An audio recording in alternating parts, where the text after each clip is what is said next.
Primero, que liderazgo no es una posición.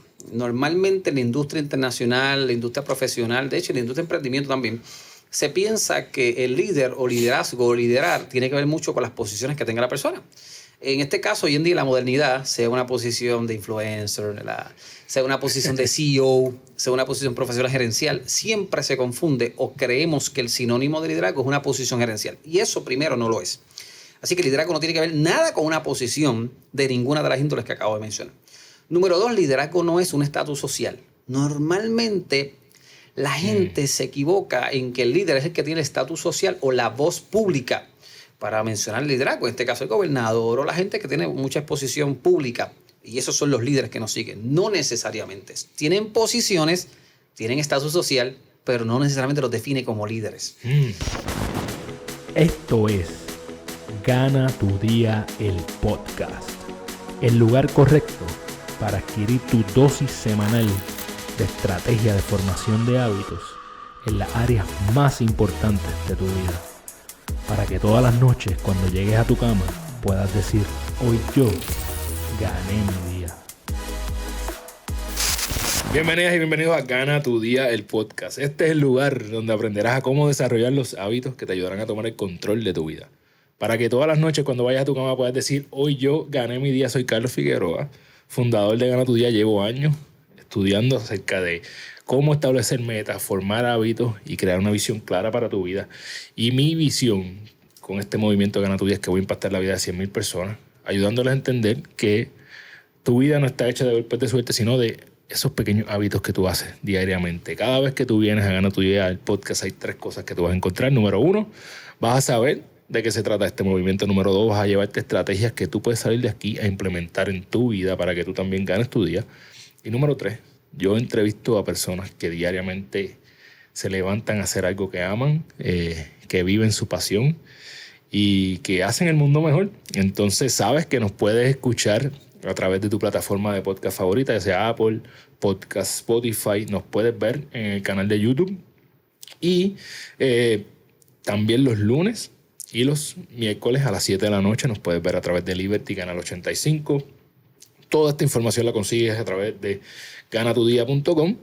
Y a mí directamente me puedes escribir también a través de las redes sociales, ya sea en Gana tu Día, en Instagram y Facebook. Así mismo lo buscas, Gana tu Día, o Carlos de Figueroa PR. Si estás buscando mentoría para establecer metas en tu vida, para establecer una visión clara de eso que quieres lograr, me puedes enviar un email también a carlos@ganatuvida.com y coordinamos una cita y de ahí podemos establecer una relación de mentoría. Entonces, un líder es aquel que conoce el camino, sigue el camino y muestra el camino. Con esa cita de uno de los líderes más importantes del mundo y educadores de liderazgo, que es el gran John Maxwell, vamos a presentarle a mi invitado de hoy, quien lleva más de 15 años como emprendedor, administrador educativo, conferenciante en liderazgo, emprendimiento, crecimiento personal, educación para docentes y empresarios. Cuenta con un bachillerato en gerencia, maestrías en recursos humanos y gerencia, y un doctorado en educación con especialidad en liderazgo educativo. Además, cuenta con certificación de neuroeducador, que es algo que me fascina, del Buró Internacional de Neurociencias Cognitivas y Aplicadas. Ha sido conferencista en más de 10 países, defendiendo el crecimiento personal y el liderazgo internacional. Bienvenido a Gana tu Día, el podcast, al presidente de una de las mayores instituciones educativas en Puerto Rico, Huerta Junior College, el doctor Isaac Esquilín. ¿Cómo Carlos, tú estás? Qué bueno. Oye, un gusto poder verte presencialmente y lograr la entrevista entre tanto compromiso. Sí. Pero un gusto saludar a tu audiencia, a todas las personas que escuchan tu podcast, tu video podcast en YouTube y en todos tus medios. Así que un gusto. Listo para... Estoy bien contento porque, contigo. Como estábamos hablando antes, el liderazgo ha sido algo bien importante en mi vida y es la primera entrevista de ya más de 100 episodios del podcast que me siento hablar en específico del tema de liderazgo. Chévere, eso es bueno. Entonces, hay veces que empezar por lo más fácil es hablar, definir eso que vamos a hacer. Así que, ¿sabes? Claro. ¿Qué es un líder? Sí. Digo, yo creo que es la pregunta que en todos lados siempre hacen, pero me gusta un poco voltearla en todo lugar que me la hacen. Vamos primero a hablar de lo que no es liderazgo. Siempre la gente quiere definir lo que es, pero mejor y más estratégico vamos a hacer y definir qué no es. Primero, que liderazgo no es una posición. Normalmente en la industria internacional, la industria profesional, de hecho en la industria de emprendimiento también, se piensa que el líder o liderazgo o liderar tiene que ver mucho con las posiciones que tenga la persona. En este caso, hoy en día, la modernidad, sea una posición de influencer, sea una posición de CEO, sea una posición profesional gerencial, siempre se confunde o creemos que el sinónimo de liderazgo es una posición gerencial. Y eso primero no lo es. Así que liderazgo no tiene que ver nada con una posición de ninguna de las índoles que acabo de mencionar. Número 2, liderazgo no es un estatus social. Normalmente la gente se equivoca en que el líder es el que tiene el estatus social o la voz pública. Para mencionar el liderazgo, en este caso el gobernador o la gente que tiene mucha exposición pública.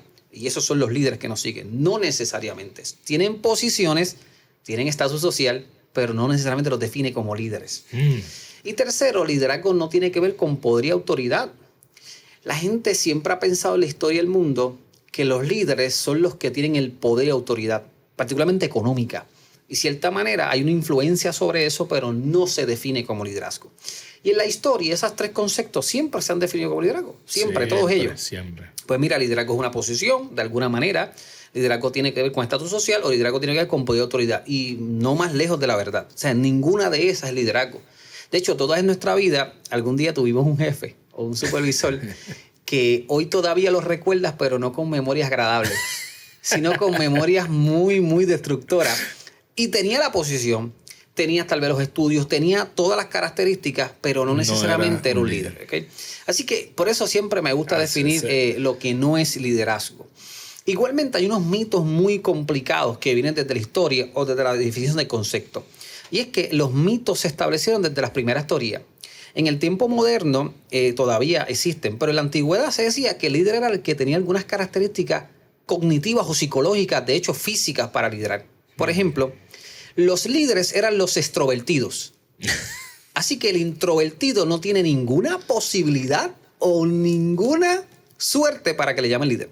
Porque en toda la historia, todavía hoy lo arrastramos, creemos que los líderes son aquellos que tienen que ser extrovertidos. Es decir, defino, personas que tienen el arte de hablar en público, personas que tienen el arte de extroversión para socializar. Y es decir, ponemos unos mitos o unas categorías que lo que hacemos es hacer disperso el discurso y decimos, pues, ciertamente esos son los únicos que son líderes. No lo es. Así que el liderazgo no tiene que ver con un proceso de personalidad. No tiene que ver con personalidad. O tiene que ver con que eres extrovertido o introvertido. Número 2, otro mito muy peligroso. Y es que el liderazgo tiene que ver con el temperamento. ¿Verdad? Porque normalmente los líderes somos temperamentales. Y si vamos a la teoría básica del temperamento, esas 4 dimensiones, normalmente, pues mira, aquellos que son líderes son los coléricos, los que son, ¿verdad?, más directivos, los que tienen una personalidad muy puntual, etc. Y siempre hay una confusión con personalidad o temperamento. Por eso que surge la gran pregunta épica del mundo. ¿El líder nace o se hace? De ahí surge esa pregunta de, oye, usted lee disertaciones doctorales, libros, estudios, y esa pregunta se la va a encontrar en todo libro que usted lea. Si el líder nace o se hace. Y yo siempre la contesto de esta manera, como dice el gran maestro John Maxwell. Todos los líderes nacen en algún hospital, Menonita Cagua, IMA San Pablo, en el hospital que tú escojas, o tu papá escogió, o el mundo escogió. Así que el liderazgo no tiene que ver mucho con el nacimiento que tú tengas. Lo que pasa es que siempre que se confundió Carlos, porque como el niño nació con X personalidad, tiene X temperamento, dice, wow, ese va a ser un líder. O sea, tú tienes el otro hijo que tal vez es más pasivo, es más tranquilo, tiene otras atribuciones cognitivas, intelectuales, y dice, no, ese no va a ser muy líder. Pues entonces ahí comenzamos a categorizar y comenzamos a etiquetar al niño desde muy temprano a que realmente algunos son líderes y otros no lo son. Ahora, vamos a definir qué es liderazgo. Está bello. Liderazgo son 3 palabras. Y tú decías, oye, hiciste tantas cosas de lo que no es, si me vas a definir entonces liderazgo en 3 palabras. 3 palabras que lo recogen. La primera es influencia. Influencia en 2 dimensiones, Carlos. Influencia en lo que tú hablas y lo que tú haces. El liderazgo tiene que ver mucho, no tanto con lo que habla una persona, más con lo que hace o con los resultados que tenga. Cuando nosotros vemos las biografías o las literaturas de estudio históricas en el mundo, mencionan ejemplos de liderazgo. Tal vez tú puedes mencionar algunos, ¿verdad? Personas que tú admiras. Nelson Mandela, Martin Luther King Jr., y podemos mencionar sin número de personas. Normalmente todos ellos no necesariamente en la sociedad tenían lo que yo te acabo de mencionar, esas atribuciones, no tenían esos mitos, no tenían la mayoría. Sin embargo, la influencia que tenían sobre la gente no era por lo que tenían, era por lo que demostraban y hacían. Y eso es interesante. Cuando la gente te sigue por lo que tienes o la posición que tienes, estás en gran peligro. Porque si yo le digo, si tú sigues a alguien o la gente te sigue porque eres el jefe, porque no tienes alternativa, porque estás en la posición, pues no eres un líder, porque no es una verdadera influencia. La gente te sigue porque simplemente no tiene alternativa. No tiene alternativa. Pues estas personas o estos ilustres de la historia, que todavía están, muchos de ellos, surgiendo, tienen una influencia bien grande porque realmente la gente los admira porque son humanos, fallan como todos, pero demuestran unas acciones más allá. Así que la primera palabra es influencia. La segunda, conexión emocional. Siempre hay una conexión emocional involucrada en esto. Son muy empáticos, siempre buscan una justicia humana en el proceso, no son egocéntricos, siempre buscan el bienestar común, ¿verdad? Y eso es muy importante dentro del liderazgo. Y tercero, me gusta mucho, son las relaciones, ¿verdad? Una persona se distingue como líder cuando tiene muchos mentores y relaciones. De hecho, lo anterior que te dije, no. Los egocéntricos que se llaman líderes no tienen muchos mentores. De hecho, su palabra es la mayor y todos tienen seguidores. O sea, la definición de líder es el más que tiene personas que sean igual que él, no que tengan muchos seguidores. Por eso yo digo a la gente, la cantidad de seguidores que tú tienes no define tu alcance en tu liderazgo. ¡Jamás! De hecho, búscate cuántos tienen más seguidores que John Maxwell. Un montón. O sea, las redes sociales se ha convertido en una métrica que dice cuánta influencia tú tienes, muy peligroso. La realidad es que no. O sea, los seguidores que tú tienes o la gente que te sigue no define el alcance de influencia que tú tienes. Así que eso es muy equivocado. La realidad es que las personas te van a seguir con los propósitos indicados correctos. Ahí sí tú tienes un alcance correcto. La gente te quiere escuchar, entre otras cosas. Así que así yo defino liderazgo y perdona estos 5 o 7 minutos, pero es la definición. Ya, que se vaya la luz, que se apague todo esto, porque ya tenemos una información aquí súper valiosa. Tú diste algo en clave. Yo sigo, John Maxwell es el portaestandarte de lo que es el liderazgo global probablemente, o uno de ellos. Yo sigo a alguien bien de cerca que se llama Vishen Lakhiani. Sí, hay mucho. Que Vishen es el fundador de Mindvalley y yo siempre digo, coño, ¿por qué no más gente sigue a Vishen? Porque es que este tipo tiene demasiado conceptos. Pero pues, tú diste el clavo, no, los seguidores no definen entonces el líder. Gracias. De hecho, voy a aprovechar y voy a coger aquí el pie forzado. Lo que tú acabas de hacer es un ejercicio que le funciona a todo el mundo que quiera crear una visión o algo para su vida. Y es claridad. Si tú no sabes exactamente lo que tú quieres, entonces empieza por lo que no es. Complicado. Por lo que no quieres. Y creo que es una bella forma de definir el liderazgo, ¿verdad? Y lo que es un líder. Me gustaría sacar un tema del medio rapidito, que tiene que ver con lo que yo considero es una situación detrimental en la educación de nuestro país.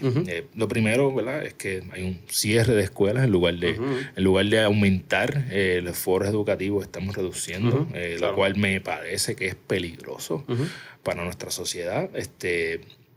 Y no quiero utilizar esto como una conversación política, más una conversación de docencia. Intelectual. ¿Tú tienes alguna opinión, algo que tú harías distinto? ¿Qué tú opinas de lo que está pasando en nuestro país? Que de hecho, en el momento que estamos grabando esto, estamos pasando por una situación específica en donde los maestros están saliendo a la calle a exigir lo que se merecen, lo que yo entiendo se merecen. ¿Cuál es tu opinión de toda esta situación? Mira, realmente el panorama es complejo. Realmente yo decirte que tengo una hipótesis o una solución concreta para algo tan complicado es irresponsable. Pero sí, yo creo que te puedo opinar respecto a la situación. En Puerto Rico hay una crisis económica y social muy clara en el país. Un reflejo de muchas cosas, de muchos errores sociopolíticos, decisiones de mucho tiempo, no de ahora, de mucho tiempo. Eso es una premisa muy importante. Ahora, cuando vamos al Departamento de Educación, lo que hemos visto hace unos años atrás, cuando vemos cómo pudiera mejorar, al final del día el objetivo sería que las escuelas estructuralmente o físicamente tengan los recursos. Número 2, que los docentes tuvieran los recursos necesarios, que los estudiantes salgan, ¿verdad?, cognitivamente hablando, listos para la mejor universidad, etc. Ciertamente no es un problema tan solo estructural, Carlos, porque los millones se han tenido, ¿verdad? Muchos millones de presupuesto. De hecho, el Departamento de Educación ha tenido más presupuesto que muchos países de Latinoamérica, literal, conceptual, hablando. Ahora, es un problema estructural, pero también es un problema que viene social. La educación no es la única responsable de la educación de los niños. Los padres, la sociedad. Mira, hay unos hechos bien reales, aparte del discurso que está pasando de país, que es estructural, ¿verdad? Es salarial, es estructural lo que está pasando. Pero si vamos a la matriz, que es la educación, que los niños crezcan, etcétera. Mira, cuando se citan a esas reuniones de padres, de 20 van 2. Entonces, ¿cómo podemos darle una responsabilidad total a los maestros, a las estructuras de gobierno, etcétera, cuando necesariamente no es justo? Okay. Ahora, la opinión estructural, ciertamente, mira, yo creo que por lógica matemática, Carlos, hay escuelas que hay que cerrar. Eso es lógica matemática. O sea, en Puerto Rico, cuando tú miras el crecimiento, tú ves la migración, tú ves la natalidad, tú ves los nacimientos, la lógica te dice, Carlos, que hay que cerrar escuelas. No hay manera que no haya que cerrar escuelas. Ahora, ¿dónde está el punto? Y esa es la toma de decisiones. ¿Cómo se hace? El cómo es donde se falla. Porque el concepto lógico, sí, mira, las raíces menos estudiantes. Antes se graduaban en las escuelas superiores, en mis clases, tú tenías 300, 400 muchachos más. Tú tenías 12-1 hasta 12-12, hasta 12-13, ¿no te acuerdas? Yo vengo del sistema de público. Ahora no, ahora tú tienes apenas 5, 4, muy poco. Por lógica, en Puerto Rico y lo que está pasando en el país, la población ha disminuido, el censo lo dice, eso es evidencia empírica. Ciertamente hay que disminuir la escuela. Ahora, el problema es cómo se hacen los procesos. Ahí viene la situación. Yo no te puedo negar que personalmente yo paso por escuelas públicas aún privadas y yo miro las estructuras y yo digo, wow, eso es una escuela. Ahí hay niños tomando clases y uno le da ganas de llorar, honestamente. Porque cuando tú vas a otras oficinas, cuando tú vas a otros lugares, cuando tú vas a un shopping, cuando tú vas a Plaza de las Américas, tú dices, wow, pero ¿no sería mejor que esto se viera y mi niño entrara como cuando tú entras a Plaza de las Américas, a diferencia de una escuela? Ciertamente eso causa mucho desilusión, mucha frustración, pero es un problema muy de raíz estructural. Yo creo que a los directores hay que darle más posibilidades. Hay proyectos que se han lanzado en Puerto Rico, lo que pasa es que el discurso se vicia, Carlos. Hay mucho discurso viciado. Unas soluciones básicas, pues mira, darle más apoderamiento a las escuelas. Yo creo, tal vez semi-privatizar la escuela. Sigue siendo el gobierno, sigue siendo un sistema abierto, gratuito, como dice la Constitución. Pero yo creo que hay empresas privadas que pueden tener la autoridad de administrar la escuela. Yo lo creo. Yo creo que hay empresas privadas que pudieran mejorar las estructuras de la escuela, fiscalizándola, haciendo un proceso único. Que la escuela siga siendo pública, siga siendo el gobierno, pero ¿por qué no ponemos administradores? Hay ejemplos muchos en el mundo y en Puerto Rico de privadas que administran la escuela. Yo creo que ahí es donde tenemos que abrir el mensaje, un poco abrir la negociación de cómo mejorar la escuela. Las soluciones están ahí, se han planteado de muchas maneras, pero el discurso, volví y te digo, se desvincula de lo único que es más importante, que es el estudiante y cómo mejorar las escuelas. ¿Cuál es el estándar más alto de educación global? ¿Dónde está? Bueno, ahora mismo en el mundo hay muchas pruebas que miden el nivel económico y el nivel intelectual del niño. Las pruebas PISA son una de ellas. En Puerto Rico, las pruebas puertorriqueñas. Hay muchas métricas cuantitativas que miden el intelectualismo del niño, matemáticas, ciencia, inglés, etc. Nosotros en muchas de ellas estamos muy abajo. De hecho, todavía hay escuelas en Puerto Rico que están lo que le llaman, ¿verdad? Si se puede llamar así, una bandera roja. Es decir, que están en un progreso académico muy bajo, a punto de ser clausuradas o cerradas o cambiadas a otros por el nivel tan peligroso que tienen académicamente. Lo hay. Pero yo creo que es un proceso estructural muy sencillo. Buenos administradores dentro del sistema, darle más apoderamiento a los directores escolares, darle más apoderamiento a los maestros, tener una fiscalización clara, entrar al juego personas que puedan administrar. Mira, yo creo que un sistema tan grande, podemos traer players que administren tal vez mejor y se te hace más fácil. Tal vez el gobierno en sí no permite. Yo creo que los semiprivados, la alianza público-privada, pudiera ayudar mucho. Okay. Oye, universidades. Claro. Universidades pudieran adoptar escuelas y hacerlas más eficientes de alguna manera. Claro. Empresas, sin mencionar nombres, muchas de ellas te aseguro que auspiciaría y mejoraría las escuelas. Pero yo creo que ahí tendríamos que entrar un poco, abrir la mente en cómo lo debemos hacer. Sí, el problema es que llevamos demasiado tiempo haciéndolo mal y nadie ha dicho, ok, se acabó. Mucha voluntad. Sí, y definitivamente, por eso quise hacerle el hincapié de que esto no es una conversación política. Yo no creo que sea responsabilidad de un gobernador o de una persona, sino es de nosotros. Muchas personas. No solamente gritar cuando algo está mal, sino tener la voluntad de resolver, ¿verdad? todas las partes. No, y puntualizo y cerramos. Y creo, y ¿verdad? Que quede claro, estoy muy de acuerdo con la justicia salarial. No nada más. Totalmente. O sea, no nada más para los maestros, para todos los que tienen unas posiciones que creo que en Puerto Rico deberían estar mucho mejor desde hace muchos años. Oye, $1,750 un maestro hoy en día de inicio, porque no todos obviamente tienen esa escala. Ojo, eso es importante aclararlo. Hay maestros que están en $2,500, $3,000, pero ciertamente la escala inicial de $1,750, oye, es absurda. No. Eso es un fact, eso es un dato. Pero ciertamente el discurso es más profundo. Que entraríamos a tener que traer datos y un poquito más complicado. Okay. Me da gusto haber tenido la conversación, creo que da un poco de luz. Zach, tú tienes mucho estudio y ¿verdad? Conocimiento en todo lo que tiene que ver con liderazgo organizacional. Y una de las cosas que vi cuando te estaba estudiando es que hablas del liderazgo compartido. Uh-huh. Y a mí esto tuve en buen español second thoughts, ¿verdad? Uh-huh. Es realmente eficiente un liderazgo compartido porque de cierto punto de vista tú podrás decir, si no tienes un líder claro, uh-huh, no se puede lograr algo. Claro. ¿Puedes explicar sí, por qué sí funciona un liderazgo compartido? Mira, hay muchas teorías conceptuales, unas más que otras, que uno se va casando, ¿verdad? Uno le gusta más. A mí me encantan tres. El liderazgo compartido, con una teoría muy conocida, el transformacional y el situacional. Son tres que me encantan. Pero vamos a hablar primero de los dos que no me mencionaste y después entramos al tuyo. Por ejemplo, el liderazgo transformacional, que es uno que a mí me encanta, que tiene 4 dimensiones muy buenas, que yo creo que en las empresas, los emprendedores, empresarios deberían aplicar. Cuando un líder es transformacional, según la teoría que viene del 70-80, pero se ha actualizado, número 1, que le da estímulo intelectual a la gente. Es decir, que le permite a la gente pensar. No simplemente son focas que dicen que sí. ¿Me entendiste ahora, verdad? Sí. ¿Qué pasa? Cuando un líder es transformacional, permite que el cerebro de otros pueda venir a la mesa a hablar. Uh-huh. Cuando no es transformacional y es puramente autocrático, direccional, no le interesa que la gente opine. Lo único que le interesa es que la gente diga que sí. Pues entonces el líder transformacional permite el estímulo intelectual. Número 2, el líder organizacional permite mucho y crea la motivación. Es un concepto que, aunque creamos que es muy romántico, no es nada de romántico.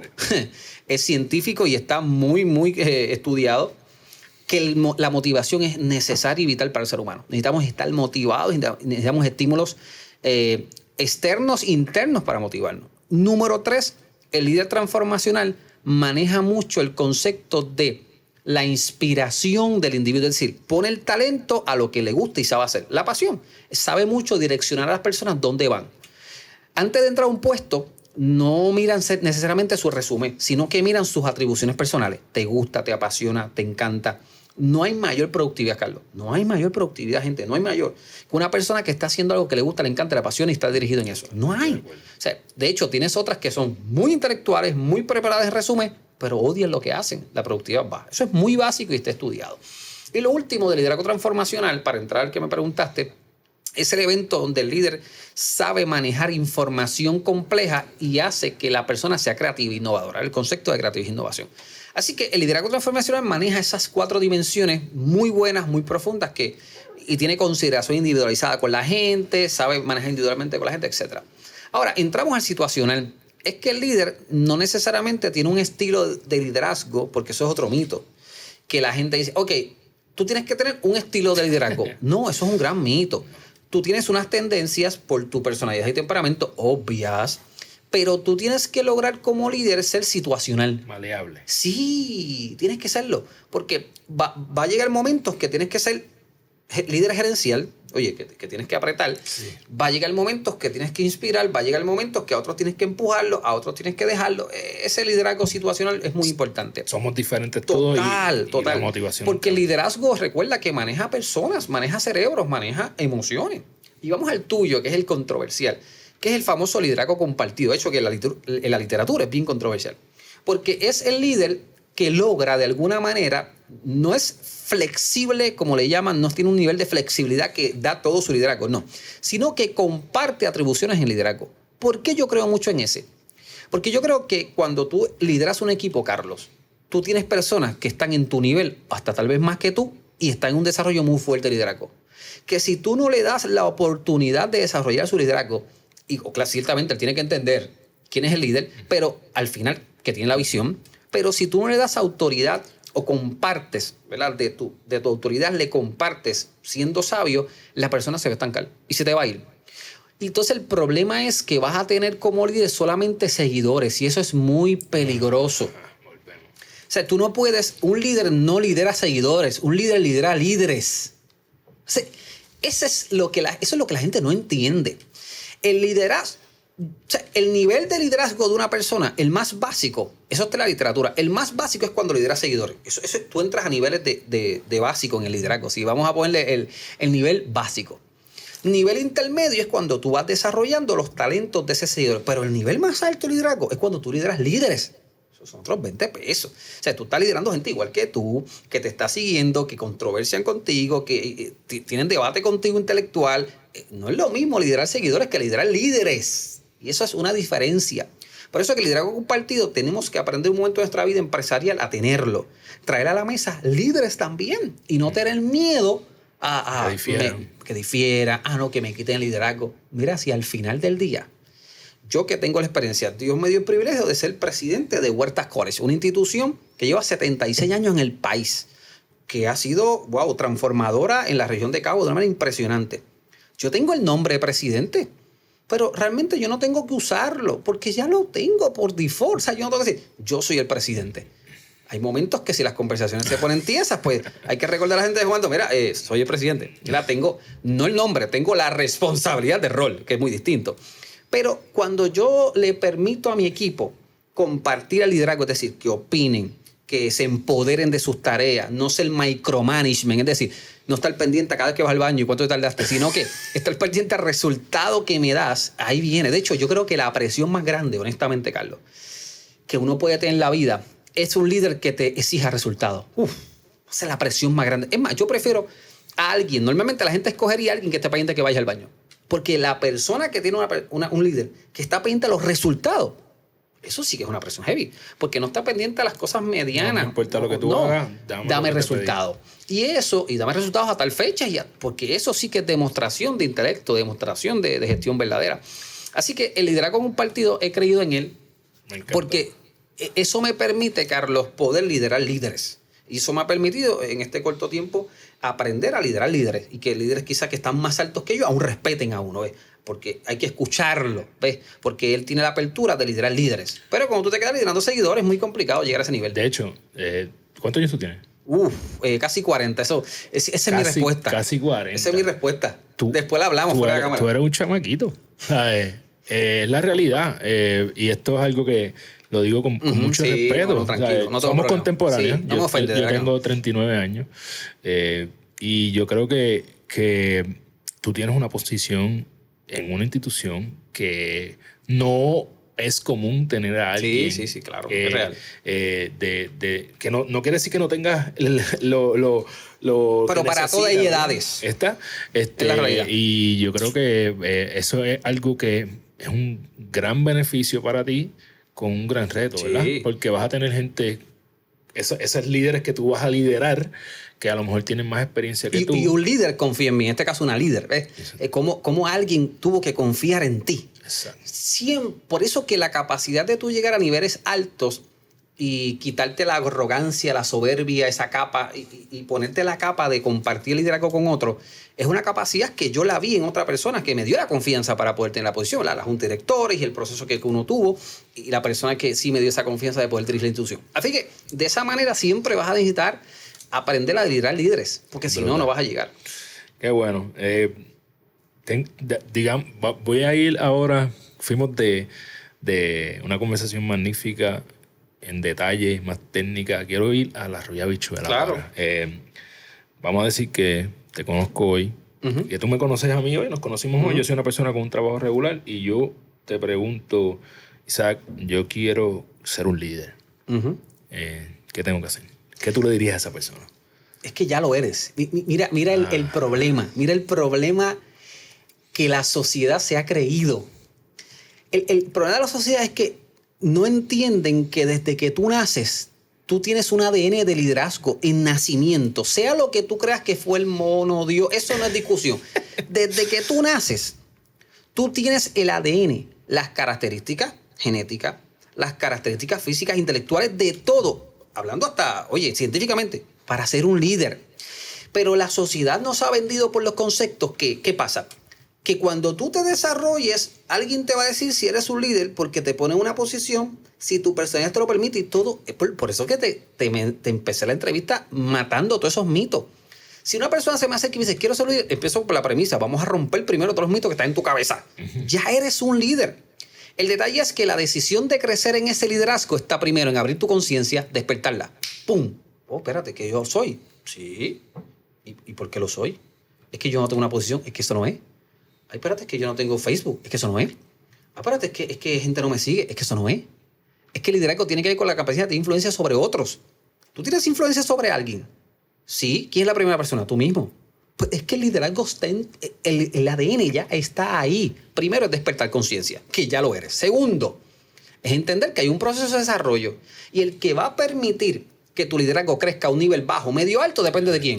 De tú. O sea, ¿cómo me convierto o comienzo a nivelar mi liderazgo? Ahí sí. Vamos a hablar ahora. Si tú me dices, esa es la pregunta correcta. Isaac, quiero aumentar mi liderazgo. Ahora vamos a hablar. No me digas que quiero ser líder, porque ya lo eres. Ahí viene, es que los mitos nos rompen. Y como esto podemos ver otras cosas en la sociedad. Nos meten tanta información en el cerebro que cuando vamos a hacer cosas no las creemos. ¿Por qué tú crees que todo el mundo lo que nos está escuchando, la mayoría? Yo le pregunto, ¿se siente líder? La mayoría me va a decir que no. Tú haces esto en una audiencia, hazlo algún día. Tú te sientes líder, la gente hace, deja ver. No te contestas rápido, porque tienen un mito en su cerebro. Pasar. Porque no están, su conciencia no está despierta a este conocimiento. Claro, quiero enfatizar esto porque este es el corazón de esta conversación que tú y yo estamos teniendo. Todos somos líderes. Y ahora, para ir entonces a la pregunta correcta, ¿cómo aumento mi liderazgo? ¿Cómo desarrollo eso? Mira, lo primero, y te lo acabé de mencionar y voy a repuntearlo para llevarlo a pasos, ¿verdad? Voy a tratar. Número 1, despertar la conciencia, ese conocimiento. Que ciertamente ya tienes todas las cualificaciones, ya tienes todo lo necesario, desde nacimiento, aún genéticamente hablando, para ser líder. Ya empezamos ese paso, creértelo, ahí viene un poquito de autodescubrimiento, lo que le llamamos autoconocimiento, que tú debes saber mucho de eso. Ahí vienen unas etapas bien particulares, descubrir potencial, descubrir desarrollo, ahí vienen unas etapas muy interesantes. Una vez que ya tú tengas eso cubierto, que es lo más importante, créeme, vamos al segundo paso. Vamos a entrar a descubrir qué cosas tú puedes hacer con tu influencia. Y ese paso es interesante porque tienes que tener una gran responsabilidad y entender que cada palabra, cada acto puedes matar o darle vida a alguien. ¿Alguna vez tú lo has hecho? Yo lo he hecho. ¿Hemos matado a alguien o le hemos dado vida a alguien? Porque las palabras, nuestros actos matan y dan vida, ¿sabes? Por lo tanto, el segundo paso es tener la responsabilidad o la claridad de la influencia que nosotros tenemos o del daño o el bien que podemos hacer. El tercer paso es muy sencillo, pero muy complicado, es educarte. La gente cree que el liderazgo no se tiene que educar. No, es donde más tienes que educarte, sea formal, sea informal, autodidacta, libro, estudiar los conceptos, comenzar a traer mentores en tu vida, rodearte de personas. Y el cuarto, muy sencillo, exponerte. Exponerte. O sea, tienes que exponerte a liderar. Atreverte a tomar un proyecto en tus manos, atreverte a emprender una idea. Tienes que exponerte a liderar. Y el quinto más importante, en ese paso simple que te estoy tratando de componer, es que logres llegar a ese quinto nivel o ese quinto paso, ¿verdad?, que te estoy sabiendo, porque realmente hay una estructura para esto, que puedas lograr de alguna manera que la gente te respete, no por lo que llevas, no por lo que tienes aún monetariamente, por los carros, por la casa, sino te respeten por lo que hay aquí dentro. Integridad, tu cerebro. ¿Tú sabes cuál es el fundamento del liderazgo que la gente lo menosprecia? La integridad, la ética y la moral. La gente menosprecia eso, pero pregunta en el mundo o lee la historia por qué han caído los grandes líderes del mundo. Todo es integridad. No tiene que ver con intelectualidad. Para tú poder, la caída más grande que puede tener un líder, la caída más grande y levantarse de eso es bien complicado, Carlos, es integridad. En el país lo vivimos hace unos años. Eso mismo. O sea, cuando el líder no entiende la gran responsabilidad que tiene, y cuando habla de líderes todos los seres humanos, caes en eso, levantarte de ahí es bien complicado. Por eso que ciertamente ese paso final de entender la integridad que tú cargas como individuo, no el que tiene la posición. Recuerda que no estamos hablando de posiciones, porque todavía la gente está pensando que estás hablando de personas. Sí. No, estoy hablando de todos los seres humanos de esta tierra que tenemos la capacidad de liderar y de impactar a alguien de alguna manera para bien o para mal. Qué brutal. Qué bueno que reparafraseamos la pregunta. Creo que para la audiencia entender esos 5 pasos va a ser una joya para el resto de sus vidas. Ya cuando tienes la conciencia de que eres un líder, ¿qué vas a hacer con eso? Punto. Yo he visto como he seguido tu contenido, ¿verdad? Y he visto que también has hablado de éxito y que una de las claves es adaptarse. Estamos viviendo en estos últimos 2 años una de las etapas más duras de ese shock de que o te adaptas o te adaptas. Me gustaría preguntarte qué hicieron tus organizaciones para adaptarse a estos cambios y posteriormente también saber cuál es el impacto positivo que tú crees que ha tenido esta pandemia global que estamos viviendo. Mira, total, y obviamente te voy a dar ejemplo del sector educativo y igual otras gestiones que puedo hacer.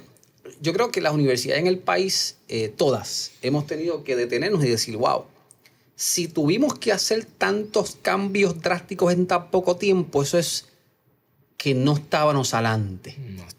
Cuando una empresa en la pandemia, cualquiera que sea, si tu empresa tuvo que hacer cambios drásticos, es que tu empresa no estaba lista y estaba atrás. Eso es un dato muy importante. Así que si tu empresa le costó llegar a la altura de lo que por mucho tiempo ya conocíamos, redes sociales, Zoom, tecnología que estaba disponible. Estaba hace tiempo. Educación a distancia. Si tuvimos que trabajar mucho para estar ahí, pues ciertamente eso da un dato muy peligroso y es que teníamos que innovarnos y teníamos que ser creativos. Yo creo que las universidades, obviamente, World Task Course en este caso, tuvimos que adaptarnos de muchas maneras. Tuvimos que escuchar al estudiante, Carlos, cómo quería ser educado. Tuvimos que cambiar las aulas de clase, tratar de transformar al docente de cómo enseñaba.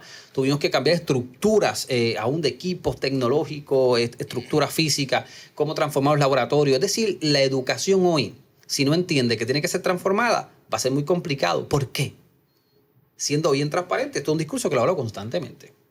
Las universidades son punta de lanza de los países del mundo. Ahora, si no tenemos la relevancia que debemos tomar, podemos desaparecer. Te explico por qué. Silicon Valley, las grandes empresas del mundo están creando ahora sus propias academias. Sus propias universidades, no necesariamente acreditadas o autorizadas, sino sus academias. Sus currículos. Que son abiertos. Tienes muchos lugares que están abiertos, los famosos MOOCs. Es decir, que tú te matriculas en Harvard, estudias gratuitamente, tú te matriculas con X Influencer, tú te matriculas con los cursos de Carlos, los cursos de Skill. Es decir, el conocimiento está tan abierto que la gente está analizando una cosa. ¡Wow! Gasto 5 años en una universidad gastando 90, 100 mil X dólares, o eso primero lo pongo en un negocio o me educo o me autoeduco. Pues mira, la contestación sería obvia, pero a no todo el mundo le aplica la misma historia. Ese es el detalle. Las universidades siempre son y serán importantes porque es un vínculo muy directo al conocimiento. Cada cual tiene sus pasos. Ahora, el discurso controversial, lo voy a traer. Esquilín, es que la mayoría de los empresarios o de los CEO del mundo no tuvieron grados académicos. Ojo, una cosa es el grado académico y el papel, otra cosa es el conocimiento que tuvieron que adquirir. De hecho, porque Mark Zuckerberg, después de ser dropeado, terminó. ¿Entiendes? O sea, claro. Él dijo, espérate, tengo que terminar porque te da unas exposiciones. Yo creo que el discurso no es el papel, él no es el problema, no es el papel o el diploma, que yo sé que hay mucha controversia por ahí, influencers. La controversia no es el papel. El detalle empírico es que hay que estudiar. Claro. Hoy está comprobado que la persona que estudia todavía, me pueden traer muchos datos, que la persona que está más educada, que estudia, tiene más posibilidades de tener prosperidad en la vida. Es un dato. Sí, eso es un facto. Es un dato. No me mezcles historias extraordinarias. No, definitivo, no podemos dejarnos llevar por las excepciones. Y hay unas excepciones que, oye, están ahí. Pero lo global, la data empírica promedio, todavía hoy, Carlos, la persona que estudia, que se prepara, que tiene certificaciones, sean carreras cortas, sean carreras especializadas de ciencia, tiene más posibilidades de lograr prosperar en la vida. ¿Pero por qué? ¿Por el papel? No, porque se expuso a unos conocimientos. ¿Verdad? Se expuso a unas experiencias, se expuso a unas relaciones, se probó. La universidad es para probarse. Que las universidades tienen que cambiar.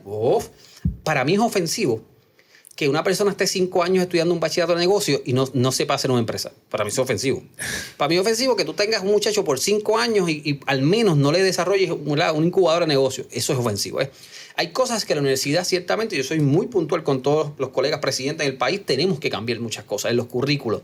Creo que hay programas que pueden disminuirse de tiempo. Yo creo que todavía la ciencia, ingeniería, hay unas cosas que, oye, no hay manera, los médicos, no hay manera. Complicado. Yo soy ingeniero y sé lo menos de 5 años. Digo, yo no soy muy inteligente. Pero el camino es complicado, el camino es complicado. Pero no te puedo negar que veo el mundo y Puerto Rico en 2 vías. Veo un fuerte crecimiento en el emprendimiento de las universidades, muy fuerte. O sea, creo que las universidades van a darle duro a eso, porque no hay manera, es la realidad. Si no, lo que tú dijiste te quedas va a atrás. Número 2, ¿en qué otras vías veo la universidad? La veo moviéndose a carreras bien técnicas, es decir, hace falta en la sociedad gente técnica. Necesitamos electricistas, necesitamos carpinteros. Ahora mismo, mira, tenemos billones de fondos federales para reconstruir el país. Es decir, yo creo que hay unas carreras técnicas que van a crecer. La otra, creo que las ciencias van a aumentar muy fuerte. Yo creo que hay una generación por ahí, que vemos los niños, yo tengo 2 niños, que las ciencias son vitales para el futuro del país y del mundo. Problema climático, los problemas que estamos viendo con el agua. Mira las Naciones Unidas, los 17 Objetivos de Desarrollo Sostenible, mira lo que está pasando en el mundo. Creo que las ciencias van a aumentar muy fuerte. Necesitamos doctores. Creo que mira lo que pasó ahora en COVID. Creo que las ciencias tienen que seguir aumentando. Creo que las carreras técnicas, por un lado, tienen que sostener el país, la mano de obra, y por otro lado, la punta de lanza esa columna vertebral es el emprendimiento. Así yo lo veo. Y yo creo que ahí las universidades pueden tomar un giro distinto, ser menos deductiva, más inductiva, más innovadora, más proactiva, y creo que la universidad es donde deben hacer todas las áreas científicas. La veo más ahí. Me gusta mucho tu análisis, tu hipótesis. Estoy de acuerdo en muchas cosas. De hecho, este es un tema que yo he tocado antes con excepciones, con personas que han estado aquí sentadas y yo tengo mi perspectiva. Yo sí estoy totalmente en desacuerdo en que yo voy a obligar, yo tengo una niña y un niño, ¿verdad? 2 años, 1 año. Yo no voy a obligar a que ellos tengan que ir a una universidad porque la sociedad lo dice. Claro. ¿Okay? Que es algo que en nuestra generación era como que tienes que ir, ¿verdad? Sí, estudias o trabajas, en mi caso me pasa. ¿Verdad? Pero sí hay algo que yo jamás, una etapa de mi vida que yo jamás quisiera que se borrara de ella y que me encantaría que si mi hija o mi hijo desean tenerla, la experimenten, es estar en una institución como una universidad. Claro. Por la educación, no la que me dan los profesores, la educación social que tú aprendes ahí, el trabajar con otras personas, el trabajar en equipo, el tener liderazgo compartido. La competitividad intelectual, oye. Hay muchas cosas que la dinámica universitaria, ahora yo a mi hija o a mi hijo no le voy a exigir un diploma. Sí. No estoy diciendo que está bien o mal, es que tiene que ser una decisión de ellos. Okay. Yo lo que no quisiera, a tu punto que lo traíste, es que estén 5 años ahí aborrecidos o aborrecidas, aprovechar. Haciendo algo que al final del día no van a utilizar en su vida. Pero mira qué interesante, por eso que no nos podemos ir por la tangente. Y lo quiero decir bien puntual, ¿verdad? Para aquellos que lo han dicho. Quiero aprovechar la entrevista. No nos podemos ir por la tangente de decir que las universidades no funcionan. Yo no me puedo ir por ese carril tangente que los diplomas no funcionan. Cuidado. No. Porque la realidad que depende del estudiante. Me explico, Carlos. Tu niña o mi niña, yo le voy a decir, ¿vas por la universidad? ¿Quieres estudiar? Sí, ok. Te voy a dar un discurso sencillo. Si tú vas a estar 5 años allí, tú tienes que meterte en todo arroz blanco que hay allí. Asociaciones. Sí. Meterte a todos los lugares, 100%. Exponerte. Es un consejo, exponerte. Mira, ves a todos los internados, Carlos. Ves a la NASA. ¿Vas viendo la diferencia? Lo que pasa es que hay estudiantes que van allí y son ausentes. Sí. Pues no me cojas ese ejemplo para definirme la universidad. No sé si me entendiste. Toma los ejemplos correctos para definirme la universidad.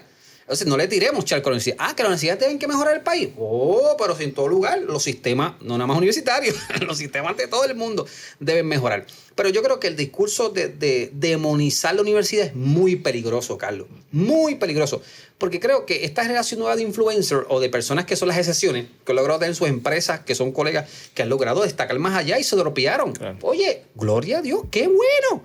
Pero son las reglas ni la norma. No es la regla. Y tenemos vamos a la otra cara de la moneda. Vamos a un doctor Isaac Skilling. Yo estudié grafo académico. Porque lo decidí. Claro, pero ahora mismo esta conversación es una pequeña muestra de tu conocimiento adquirido, ¿verdad? Una persona que... Y tengo colegas con los grados que no necesariamente demuestran. Tienes las dos caras de la moneda. Yo te digo mi caso, yo soy ingeniero. Mi diploma dice que soy ingeniero. Y yo hice una maestría en administración de empresas que en el punto, en el momento en que yo la hizo 0 diferencia en mi carrera. Está en muchas variables. Ya claro. Yo tenía la experiencia que me iba a dar esa maestría. Tal vez necesitaba el papel para aumento o para empresa. Sí, ¿Puede en pasar? mi caso fue hasta satisfacción personal. Sí, vamos. claro. Pero yo esa maestría no hizo ningún tipo de diferencia en lo que yo soy como profesional.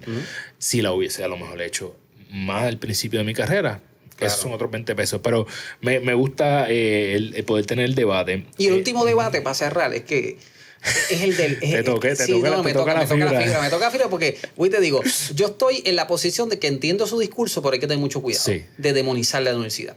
No, ¿cómo yo voy a gastar $200,000 en 5 años y después que llegue o salga no tengo empleo, etcétera? Porque mezclan en la variable de lo que pasa en la sociedad, en la profesión del empleo, que eso es otra cosa, no tiene que ver mucho con la universidad, ¿verdad? Porque tú sabes, la inflación es otra cosa. Ahora, yo hago una pregunta siempre cuando escucho eso.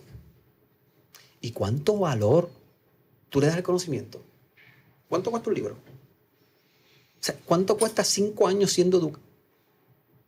Vale más un carro de $500,000 y una casa de $1 millón que 200. Vamos entonces, vamos a hacer lo que se llama, vamos a hacer dispersión estadística.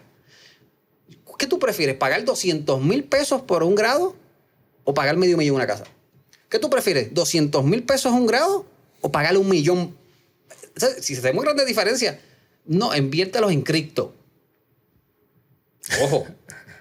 Inviértelos en un negocio. Inviértelos en todo, es peligroso. En todo es peligroso. Hay que ser cuidadoso. Pero la pregunta es ¿cuánto vale? ¿Cuánto valor tú le das al conocimiento? No, tu punto es... ¿Cuánto le damos valor? Es muy importante. ¿Cuánto le Para damos? mí el conocimiento... No, incalculable. Es incalculable. No hay manera. Porque si te embargan la casa, el carro, o se cae el mercado de cripto, el conocimiento está aquí todavía. Eso definitivamente de acuerdo contigo en ese tema. Ciérralo ahí. Puedes hacer par de highlights para crearle controversia. Vamos a hablar Universidad de conferenciante, de Isaac, el conferenciante. Ser conferenciante es algo que a mí me apasiona mucho. ¿Cómo tú llegaste a ser un conferenciante internacional? Mira, poco a poco, paso a paso. Yo siempre de niño me gustaba hablar. Mi mamá me regañaba porque me metía en las conversaciones ajenas. Ahora tengo una niña que lo hace y sé lo que molesta. O sea, ahora entiendo la molestia que mi mamá tenía. Tengo que decirle, no te metas en conversaciones de adultos. Pero siempre tuve, como te dije, esas características. ¿Ves? Pero la gente ya, porque veía esas características, no necesariamente que era un líder. Ya, había que haber un proceso de desarrollo, etc. Pero siempre sí, no te puedo negar que fui de esos que tuve esas características. Extrovertido, me gustaba hablar con la gente, social, etc. Y me expuse. Yo me crié en el mundo eclesiástico muy fuerte, en el mundo eclesiástico, y ahí aprendí mucha disciplina. Desde la lectura, que ahí tú aprendes a leer, aprendes a analizar desde muy niño. Tú sabes lo que es un niño analizar un verso bíblico. Es complicado. Oh, es complicado. Es complicado para los adultos. Sí, imagínate un niño, ¿verdad? Poniéndose en eso. Pues por lo tanto, ahí comencé pues, a exponer un poquito ese mundo de hablar en público, el arte de hablar en público. Y desde la universidad y desde muy temprano, a los 17 años, comencé a hablar a audiencias en público. Yo me acuerdo que mi primera audiencia fueron como 50 personas, me acuerdo como ahora. Después sigo aumentando, etcétera. Ese numerito. Sí, me acuerdo. Sí, yo estaba casi gago, me acuerdo como ahora. Mi familia fue a verme, fue bien complicado. Pero sigue creciendo hasta que obviamente uno expone unos temas y te dan oportunidades, hermano. La vida, cuando tú estás en tu propósito, Carlos, cuando tú dices, ¿cómo sucedió eso? Pues no sé, hermano. Si tú me preguntas cómo sucedió, sería bien irresponsable de mi parte. Porque yo estoy dentro de mi propósito, porque yo estoy viviendo mi destino y porque cuando tú estás ahí, pues te van a comenzar a llamar. Porque tu talento está ahí. Es como que todo está unido. Tú tienes como un rompecabezas cuando tú conectas todo ahí. Pues mira, y ahí comencé a crecer. Mis primeros países fue México, comencé a tener exposición. Latinoamérica, yo amo Latinoamérica. República Dominicana, muchos países que expuse, Estados Unidos, fui a muchas conferencias de Estados Unidos, que pude exponerme ahí con colegas. Es decir, tuve esa oportunidad, ese beneficio de exponer mis conocimientos de liderazgo, de la educación, del área. Así que me encanta. Yo creo que es algo que me gusta mucho adiestrar a la gente. Para nosotros los que aspiramos a ese nivel de ser conferenciantes internacionales, ¿tienes algunos tips para prepararte? Técnico, mucho. Primero, escucharse todos los días cuando hablas. Hay una parte técnica de hablar correctamente, las famosas muletillas. Hay una parte bien técnica de hablar en público. Eso es muy importante que lo tomen en consideración, porque eso es parte de la excelencia del discurso. Segundo, leer mucho, porque como tú hablas es lo que tú lees. La gente no lo entiende todavía. Si tú quieres mejorar tu hablar o tu diccionario en la parte oral, hay que leer mucho. 3, no repitas las mismas presentaciones en todos lados. Yo tengo colegas que tienen presentaciones que las repiten en todos lados iguales. ¿Has visto 4 veces la presentación, coño, chico? Ya, para. Yo creo que tienes que editarlas y tienes que cambiar las referencias y tratar de traer otros ángulos. Eso es muy importante. Eso es un dato técnico. Lo otro es rodearte con gente que te pueda juzgar después del discurso. Yo tengo gente que después del discurso, yo digo, wow, que metí de patadí, que dije mal. Recuerda que cuando uno está hablando en público, Carlos, es normal, uno se emociona. Claro. Y las emociones están ahí, es parte del ser humano. Y uno puede meter la pata muchas veces, uno puede decir cosas erróneas, uno puede decir, oye, Isaac, dijiste eso, pero no lo citaste, ¿verdad? O ¿dónde lo sacaste? Y eso es muy importante. Y la última, que no tendría que yo que decirla nunca, pero la voy a traer, no mientas nunca en una tarima. Porque la gente sabe todo. Claro. No mientas en una tarima. En récord. No exageres, no digas cosas que no son, porque nunca entonces vas a llegar a esos niveles. Porque para llegar allá hay que tener mucha confianza, mucha credibilidad. Para hacer en plataformas tiene que haber mucha credibilidad. Claro, ese es el detalle. Hay 2 cosas ahí. Una es que acá, yo hago book clubs con mi gente de Gana Tu Día. Acabamos de terminar el libro Grit de Angela Duckworth. No sé si lo has leído, no lo he leído, pero te lo recomiendo. Yo creo que tú como educador vas a sentirte bien... te va a gustar mucho. Sí, y una de las cosas que ese libro menciona es esa deliberate practice, ¿verdad? Esa práctica deliberada y el tener personas que no solamente para hablar, ¿verdad? Ese libro de Grit en general, pasión y perseverancia, pero tener esas personas que te van a... Es de Angela, creo que es de Angela... Duckworth. Sí, ella es la número 1 institución en todo lo que tiene que ver con Grit. Y lo segundo es que... la parte de la lectura me parece bien importante, porque también no tan solo lo que tú vas cómo vas a hablar, sino que también es tu contenido, ¿verdad? Sí. Así que me parece bien chévere. Oye, hemos tenido una conversación bien bonita. Gracias por tu tiempo, gracias por llegar hasta acá. Me gustaría que antes de hacerte la última pregunta le dijera a todo el mundo dónde pueden conseguir Isaac y obviamente a vuelta. Siempre, aclaro, no soy influencer, lo que llegué al máximo de 5,000 amigos y hice un fanpage. Siempre digo la historia porque no es que tenía guille de eso. Pero las redes sociales... La realidad es que si eres un influencer, no como la gente lo define. Soy influyente. Eres una persona bien influyente, definitivamente. Pero sí, las redes sociales, Isaac Kidney Speaker, me puede conseguir en Facebook, Instagram, YouTube, ¿verdad? He sido irresponsable en contenido porque en tanta responsabilidad te admiro, yo te admiro a ti, a tantos colegas que, oye, todos los días tengo que sacar quizá un momento de mi vida para hacerlo más. Pero sí, tengo redes, hay contenido por ahí que pueden seguirme en todas las redes sociales. En confianza, igual en Huertas College, huertascollege.edu, ahí pueden conseguirnos todos nuestros programas académicos, ¿verdad? Que somos enfocados en esas carreras técnicas exclusivamente. Isaac, ganar tu día, hacer las cosas que te convierten en la persona que tú quieres ser. ¿Cuáles son esos 3 a 5 hábitos que Isaac hace todos los días para que cuando él llegue a su cama pueda decir, oye, yo gané mi día? Mira, el primero, la integridad en todo lo que hago. La integridad en todo lo que hago. Nunca tratar de irme por el carril más fácil. Siempre lograr políticamente hacer lo correcto.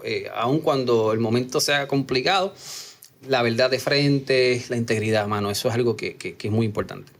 Segundo, honestamente, tratar de la manera más posible en todo lo que haga ser excelente. Muchas veces le llaman perfeccionismo. Podemos caer en eso, ojo. Eso es peligroso. Ojo, peligroso. Pero en lo que pueda siempre lograr la excelencia. Si voy a hacer un documento, Carlos, si voy a enviar, lograr de alguna manera todo lo que haga que haya excelente ahí, hacerlo bien. Si no, no hago nada, ¿verdad? Porque obviamente eso es el trabajo de uno, eso no lo va a recibir nada más el tú. Eso lo reenvían al mundo. Yo no quiero que se me quede que no es ni tan siquiera en las cosas grandes. Yo pienso que las cosas pequeñas, pon el plato donde va, cierra la cortina del baño. Es un hábito que tengo. Otra cosa que me gusta mucho reflexionar todo lo que hago.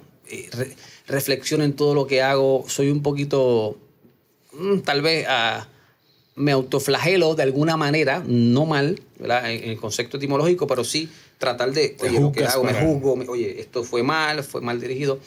Mano, y lo otro que hago diario es tratar de servir lo más que pueda. Yo los puestos, los nombres, a mí no me interesan, las posiciones, de verdad que no me interesan, nunca me ha interesado.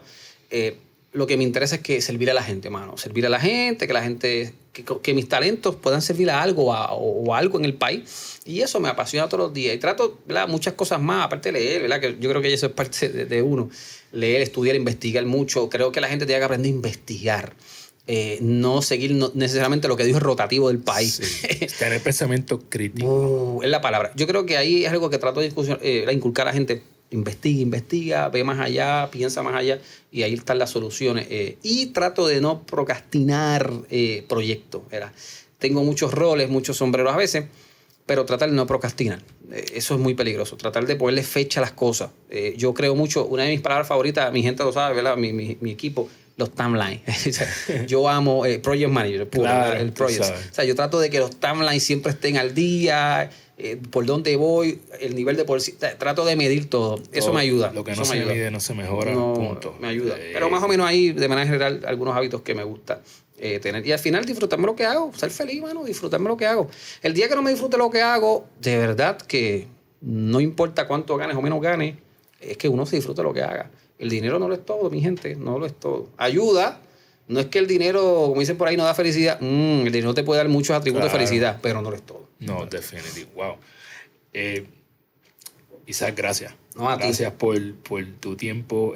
Siempre termino con varias cosas. Uno, dándole las gracias a mis amigos de woodbrandpr.com, que siempre ponen al día. Esta gorrita que tengo es para ti, para cuando vayas para la playa, para el campo, para allá, para Calle, para donde tú quieras. Yes. Sabe que puedes ir a woodbrandpr.com y ahí consigues las gorras más espectaculares que hay allá afuera. Si utilizas el código GTD, vas a obtener free shipping. Y también termino, ¿qué yo me llevé de Isaac? Tengo aquí demasiadas cosas. Esta conversación ha sido bien profunda. Hablamos de lo que no es liderazgo. No pienses que es una posición o un estatus social o una cantidad de dinero es un líder. No lo es, ni tan siquiera en los gobiernos ni nada por el estilo. Eres un líder, naciste líder, está en tu ADN. Tú decides qué tú vas a hacer con eso. ¿Qué vas a hacer?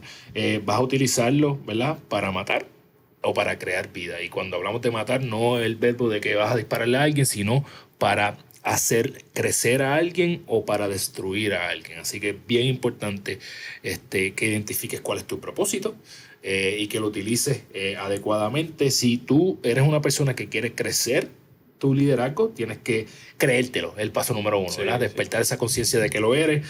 Número 2, ¿qué vas a hacer con esa cosa en la que tú tienes un cierto grado de influencia? Constantemente te tienes que educar. No importa que ya tú sepas un conocimiento, el conocimiento es un ejercicio igual que los dumbbells en el gimnasio. Exponte en eso, en lo que tú quieres crecer, ¿verdad? Tírate al medio, es lo que uno tiene que hacer. Y entiende que las personas deben respetar lo que tú tienes aquí adentro. Eso es bien crucial. Si eres como yo y quieres seguir aumentando el hablar en público, rodéate de personas que hablan en público y escúchate constantemente, ¿verdad? Si estás diciendo o muletillas que no van ahí, pues ya tú sabes lo que va a pasar. Así es que vas a hablar. Así que tienes que estar pendiente a cómo tú hablas. Número 2, lee. Como dije, eso es básico. No repitas presentaciones, coño, ¿sabes? Busca material nuevo. Actualízate. Rodéate de personas, ya lo dije, y lo que estés diciendo sea un fact, porque si no, eventualmente la verdad se va a saber. Ten integridad en todo lo que haces. Y lo más importante es que identifiques tu propósito, porque esa es la clave también para que te sientas feliz diariamente. Conversación poderosa con el doctor Isaac Skilling. Yo te veo la semana próxima. Si estás buscando desarrollar metas, crear una visión clara para tu vida, sabes que me puedes escribir a carlos@ganatudia.com. Podemos coordinar una cita para comenzar a desarrollar esas sesiones de mentoría. Pendiente a los eventos de Gana Tu Día, también estamos haciendo eventos con compañías, talleres, tanto presenciales como virtuales. Puedes conseguir a través de las redes sociales. También puedes ir a ganatudia.com. Como siempre te digo, recuerda que eres la única persona responsable de todo lo que pasa en tu vida y que la forma en que tú cumples tus sueños es desarrollando los hábitos que te acercan a ellos, porque eres tu hábito. Diariamente toma las acciones que te acercan a tu mejor versión para que cuando vayas a la cama todas las noches puedas decir: hoy yo gané mi día. Te envío un abrazo. Buena semana que viene. Yeah.